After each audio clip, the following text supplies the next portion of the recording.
Opa, tranquilo? E aí, pessoal, tudo bem? Que? Tá me atrapalhando aqui, cara. E aí, pessoal, tudo tranquilo? Olha, hoje eu trago para vocês uma curiosidade.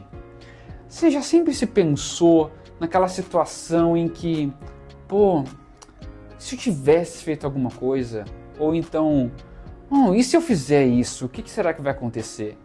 No inglês a gente tem isso também, né? Assim como no português.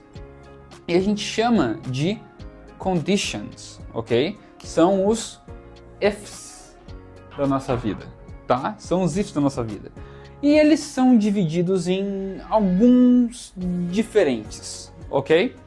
O primeiro que a gente vai tratar hoje é o if do zero conditional, tá? É a condição zero. Como que ela funciona?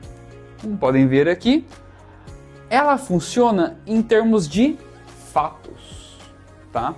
Coisas que, independentemente se acontecer, algo irá acontecer por causa daquilo, tá? Como assim, professor? Como assim? Por exemplo, se você sai na chuva, você se molha, certo? Então, o que acontece? If I go out in the rain, I get wet. I get soaked, né? Eu fico ensopado, né? Ou então eu fico molhado, porque eu estou onde? Debaixo d'água, porque está chovendo, certo? Então, o que acontece? São para fatos. Um outro exemplo muito bom é if you put your hand on the fire, se você coloca sua mão no fogo, it burns, né? Vai queimar, queima, né? Então, fato, tá? Outra coisa, if you heat ice, se você aquecer o gelo, it melts. Então, ele derrete, tá? Então, qual que é a estrutura para a gente entender essa ideia? É a estrutura de presente com o presente. Acontece isso e por causa disso acontece outra coisa, né? Então a estrutura para esses fatos, ele segue o seguinte: present e o resultado sai no present também. Então, present. Tá? Então, outro exemplo bacana. If I waste a lot of money, I get in debt. Se eu gasto muito dinheiro, eu fico endividado. Ok? É um exemplinho aí. Então, sempre vai estar no presente. Lembrando da aula anterior, se for he, she, it, o que acontece? If he goes out in the rain, he gets wet. Por quê? Temos que tratar o he, she, it de forma diferente. Não se esqueça e até a próxima. Valeu!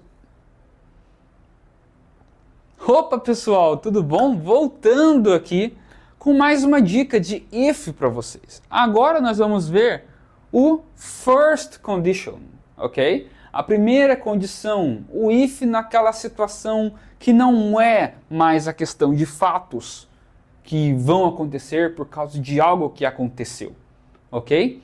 Nós vamos olhar aqui agora no seguinte, são possíveis futuros, ok?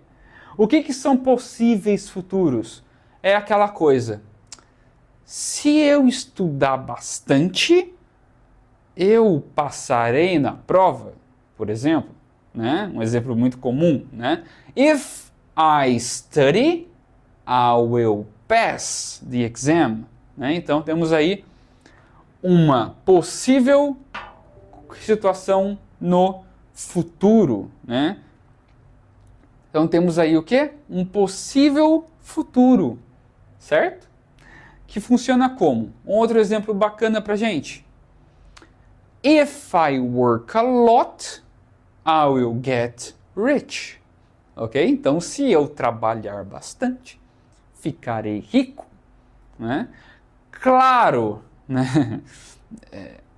Citando o exemplo de possível futuro aqui, né? Não necessariamente isso é a realidade, mas enfim, não vem ao caso. Outra coisa, if it's sunny tomorrow, I will go to the beach. Então, se for, né, um dia ensolarado amanhã, eu irei à praia. Não é o meu caso, porque eu sou transparente, então eu não vou para a praia. Mas temos o quê? A seguinte estrutura. Abre a caneta. Seguinte estrutura. A gente tem um presente, né?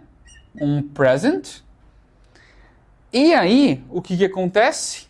Vamos colocar aqui o will.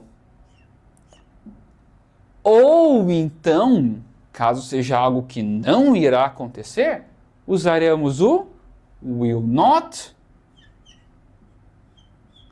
Will not. E como que é o will not in contraction? Won't. Né? Won't. Então repita. Will not. Won't. Isso, muito bom. Então, if it rains a lot, we will not go to the beach. Ok? Então, se chover bastante, nós não iremos à praia. Beleza? Ou então, se estiver ensolarado, iremos à praia. If it's sunny, we will go to the beach. Ok? Memorizou? Põe na cachola e vambora. Até a próxima, pessoal. Valeu!